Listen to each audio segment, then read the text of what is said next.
Good morning, good evening, and good night, everybody. My name is Sarah, and first of all, I bought new lipstick, and it's beautiful, and it's purple, but that's not the point of this video. This video is part 2 of my June wrap-up, which I tried to read mostly queer books, so most of these books, I will try to mention if it's not, but most of these books either have queer representation or feature a queer main character. So, with that all being said, let's dive on in. Now, like I said, this is part 2. I talked about the first 12 books I read this month in the last video because I had so much free time this month. Like, I don't know what to do with my life, so I just started reading. I read, I think, 23 books. So we're going to talk about the next 11 in this video. So if you guys want to know what else I thought about this month, go check out that video. The first book I read was The Gilded Wolves. Now, again, I got this from my library, so I don't have a physical copy to show you. I apologize. Here's a picture of it. This book takes place during the World's Fair in France, and during the age of exploitation and discovery, a couple of thieves are out to get on a treasure hunt. I believe this is sort of an urban fantasy book is the best way to describe it, but essentially something is being featured at the World Fair that they kind of need to steal. And it's not just the World's Fair, it's all of France. Something is going down and this group of criminals has to go and take whatever they need to because they're kind of getting roped into this. If you guys know Six of Crows, it's very reminiscent of that, but it kind of just takes place in our world. Now, I do have a couple problems with this book. The main thing is that the first heist that we get to see them going through, we get introduced to it halfway through. We don't get to see the setup. We don't get to see the planning. And they kind of just it just goes off, not without a hitch, but it's way too easy for them. And they all already know each other more or less. So we really are missing that introductory phase where we get to know all the characters. And it's just, there's something about the fact that we don't really get to know the characters as they get to know each other that really brings down the book for me. I love heist stories. I love stories that bring in different mythologies and bring it into our world because this does deal with a lot of Egyptian mythology, bringing it into France. Because if you guys know the World's Fair, they were very big on let's show off the world that we have colonized, and stuff happens and things get brought over from cultures, which is a whole big conversation itself. We're not going to talk about that right now. But I wanted this book to be so much more. And I feel like we're missing the first half of it, which is just so disappointing because it's that introductory phase that I think really makes or break a book, and we just don't have it. I gave this book 4 stars because I liked heist stories. I like stories that bring mythology into the real world. It's just missing the first chunk. The next book I read was Lyrial. This is book 2 in the Abhorsen series. The Abhorsen series is sort of the series that deals with this world where death is sort of reversible. Death is this place that you can go to that has gates, and once you pass the number of gates, you pass on. But, necromancers exist in this world, so they can drag your soul back and bring you back to life. The person who is in charge of making sure no one abuses that power is the Abhorsen, which is this character or the title of the character that we follow throughout the series. The first book, we follow the Abhorsen Sabrielle as she tries to rescue her father from the gates. And then once we get to book 2, we have a time jump and we follow a completely different character named Lyrial. Lyrial is a Claire. She comes from families that can see the future. Unfortunately, she cannot. She's one of the few Claires to ever be born that doesn't have the sight of the future. And she has to team up with the Abhorsen's son, the prince now, because that's a whole deal in another story. That they kind of just have to go and save the world because, that's what you do. I gave this book 3 stars, and that's mainly because I assumed it was going to be another standalone story like Sabrielle was. It is not. This is not a complete story. It continues on to book 3, so when I got to the end, I'm like, where's the ending? They didn't save anyone. So, even though I assumed this was a standalone in the series like all the other books are, it is not, and that really threw me off. And also, this book is so slow. It is ridiculously slow. It takes half the book for the 2 main characters to meet up together, and then they don't do anything until the next book, which I've read, so I can say that. But I'm just I don't... Where's this book? I feel like book 2 and book 3 need to be put together in a single book, and book 1, or book 2, I guess, need to just be shortened, because it's so much detail, and it's not a short book either, and it felt so long-winded, and nothing happened. And it was cool seeing the characters again, because we do get to see some characters grown up from the first story, but they're just living their lives, and I don't like those stories. I know some people do. I don't though. But again, I really like the magic system, really like the world. I love the concept of like death as a series of gates you can come back from. And you get to see how death is viewed a lot more in detail than you did in the first book, which is so interesting. But the world building was literally all we got in this book. So yeah, like 3 stars because it wasn't a complete story. And I really like a singular book to be a complete story, even if it's part 1 of a series. Part 2, I don't know. What do I call this? It's not like you kind of need to read the first book to get this one, but it's kind of a standalone from the first book, and I don't even know. The next book I read was Abhorsen, which is book 3 of the series I was just talking about. This one closes the story that we were hearing in book 2, which I just ranted about. So this is the book where they try to save the world, and they have to have the whole conversation of like, what is charter magic, which is the magic form in this world? And like, no one really questioned the big history of it. Like, they knew some history of it, but they didn't really know like what really happened. And so this book again deals a lot with world building, but we also get action. They also do stuff. They also meet up and travel, which is what I was expecting in the last book. So 4 stars. Again, it was slow, which, yeah, I can't do much about. The next book I read was A Lady's Guide to Petticoat and Piracy. This is the sequel / companion novel to The Gentleman's Guide of Vice and Virtue, which is the story of Monty as he, his sister, and his best friend travel Europe and everything goes wrong. After all the disasters of that story, Felicity, which is the sister to Monty, just kind of like has realized that the life that her family has set up for her, because again, this takes place 1800s, life isn't good for females. And she does everything, like all she's ever wanted in her life was to become a doctor, to study medicine. She is a female, she cannot do that, and her family does not really support her either. And they try to send her off to finishing school in the first story, which is like a school to like how to sit, how to have a conversation. So she completely abandons that. She doesn't return home after the first book. And instead she kind of tries to get a job. And she has this whole like, oh, I'll work for this baker until I get a job or at least go to school. And the baker, like in the first chapter, is like, hey, can we get married? And she's like, we aren't even in a relationship. So she freaks out, runs away, hangs out with Monty, and then she finds out that there is a chance that she can go on this adventure with a doctor who's like going off on an expedition, and she wants to join. If you know much about the first book, you can tell things go downhill very quickly. There is hints of magic involved, there is hints of alchemy involved, but that's really kept to a minimum, especially compared to the first book. I don't like this book as much as I did the first one. I think that's because I listened to this on audiobook, and the narrator was so annoying. Like, I literally had to put down, like I had to stop the audiobook, and I'm like, okay, do I return this to normal speed? Because will that fix the narrator's voice? Or do I continue listening to this on 2 speed just so I can get it done in time, like so I don't have to deal with the voice too long? And then I'm just like, the characters, they didn't feel themselves like they did in the first book. Not so much they didn't feel themselves, I felt like the growth that they had in the first book didn't completely carry over to the second. They were very stalled in the second book. It deals a lot with Felicity going off on her own and hanging out with girlfriends and stuff, and I'm like, this isn't the book I was expecting to be reading. So I just ended up giving it 3 stars. Like, I'm like, it's enjoyable, it has an asexual main character. I mean, the word is never used, but again, they have that full conversation, like multiple times actually. And it's just, it felt lacking. It felt so dumbed down from the first book, and I don't know why it was, because the first book was so fun and enjoyable, and this one just wasn't. The next book I read was An Absent Dream. This is one of the books in the series of The Wayward Children, which is a story that deals with what happens when kids go away to other dimensions and then are forced back into our world. Like, what happens when you leave your world that was suddenly picked for you. The first book deals with the aftermath.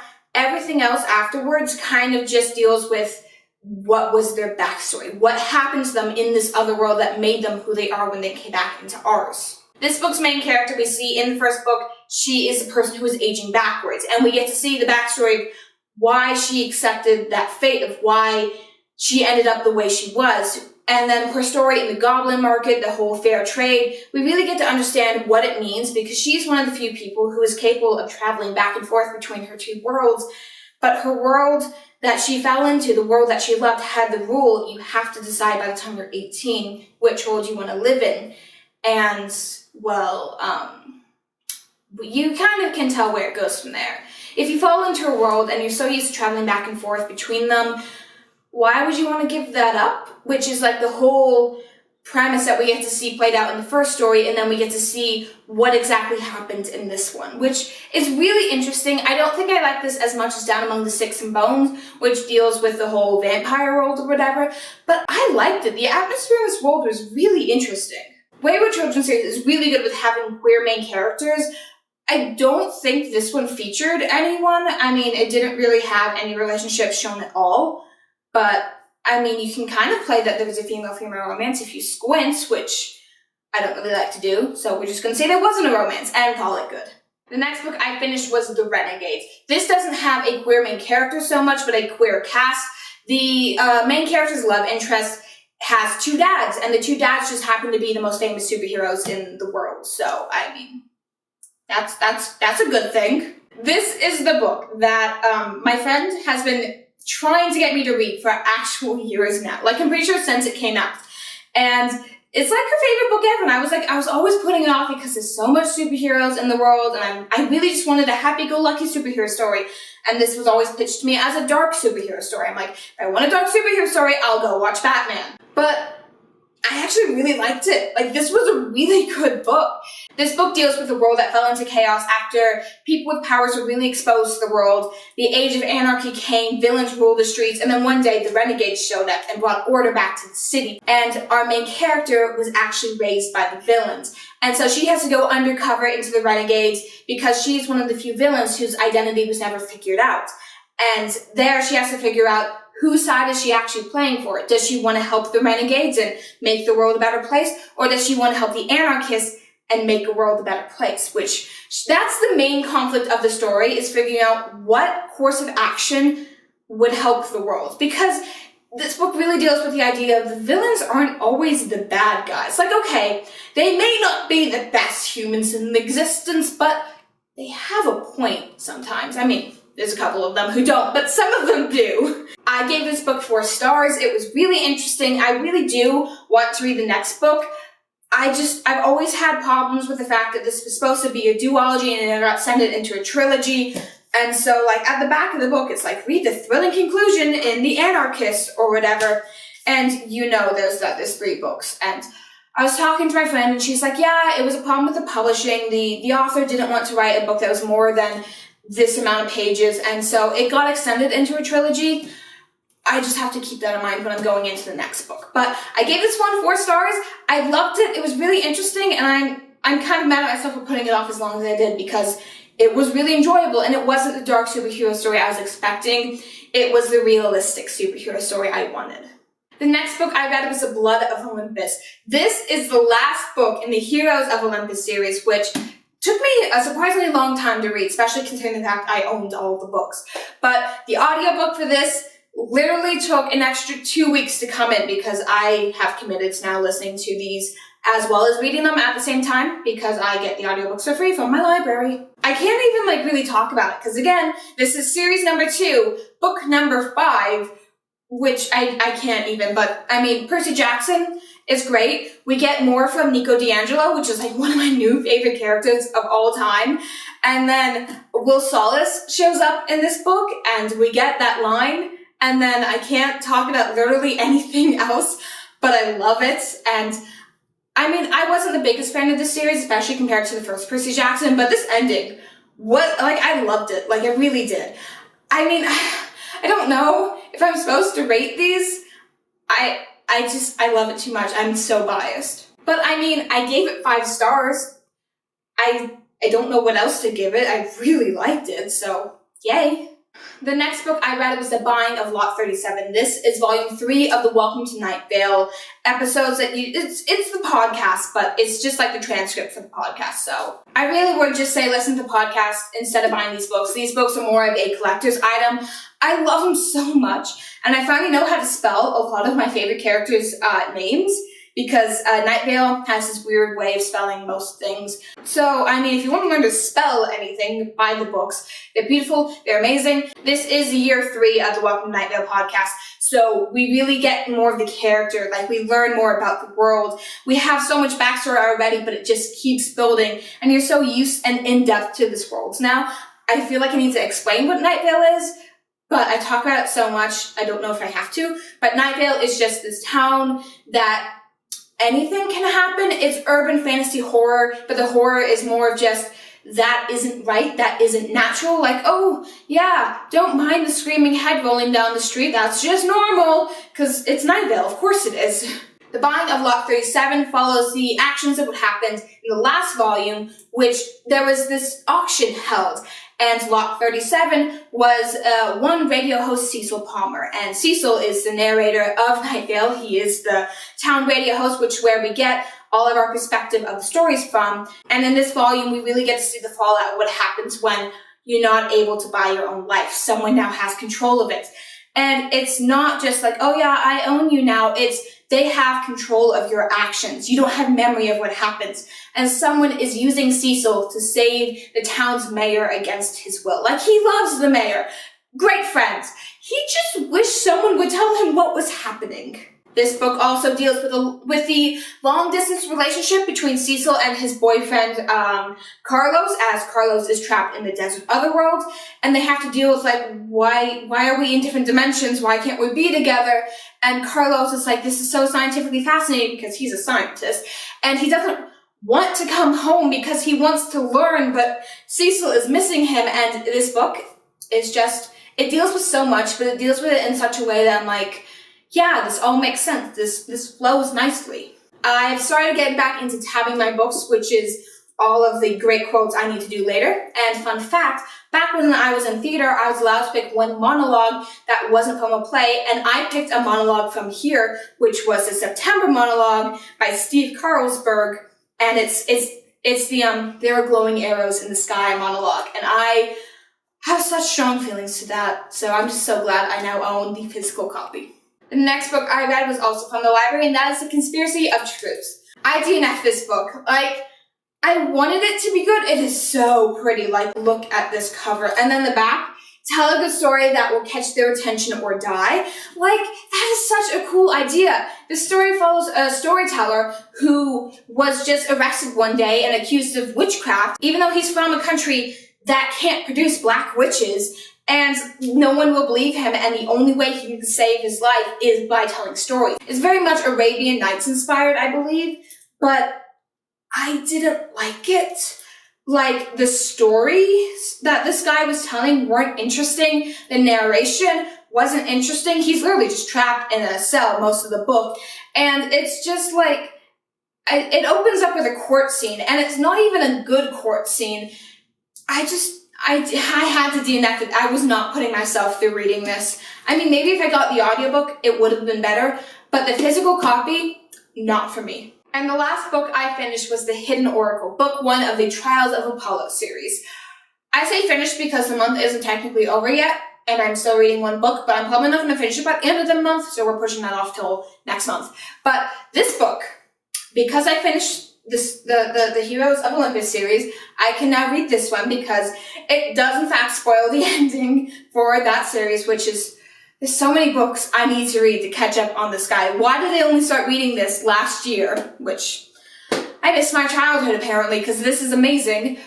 But this series follows Apollo as he was cast down to Earth and is now mortal. This has happened to him twice before, so he's very used to this at this point.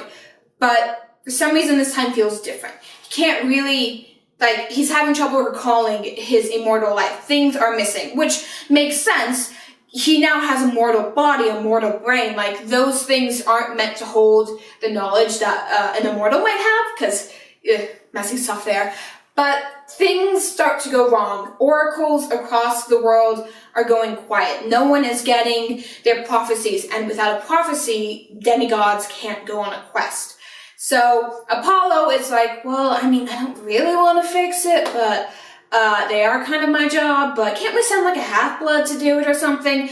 Apollo not the most likable character in the first half of this book. He really goes through a lot of development by the time this book ends, which is amazing because this is going to be a 5-book series. I cannot wait to see what he's like by the end of the series, which it isn't complete yet. This is the first time I'm reading a series by this guy, which isn't complete yet, so I'm gonna have to wait, and that is terrifying, but I love this book so much. He was so unlikable at the beginning. I'm like, do I have to read this? But I know he changes, I know he goes through development, and it was so worth it because I really liked how the story ended, and I love the fact that he's now forced to go to Camp Half-Blood, and he gets to see his kids, which is like no god ever does, and he's like, oh, yeah, I have children. I'm supposed to take care of them, but he's like 16 now, and so like some of his kids are technically older than him, and like isn't that awkward? I gave this book 4 stars because I love it so much, but that opening was so hard to get through. Like, I was so not wanting to read the first chapter because of just how annoying he was. And I get it, suddenly losing your immortality and godly powers, a little bit traumatizing, but he was just so annoying to listen to.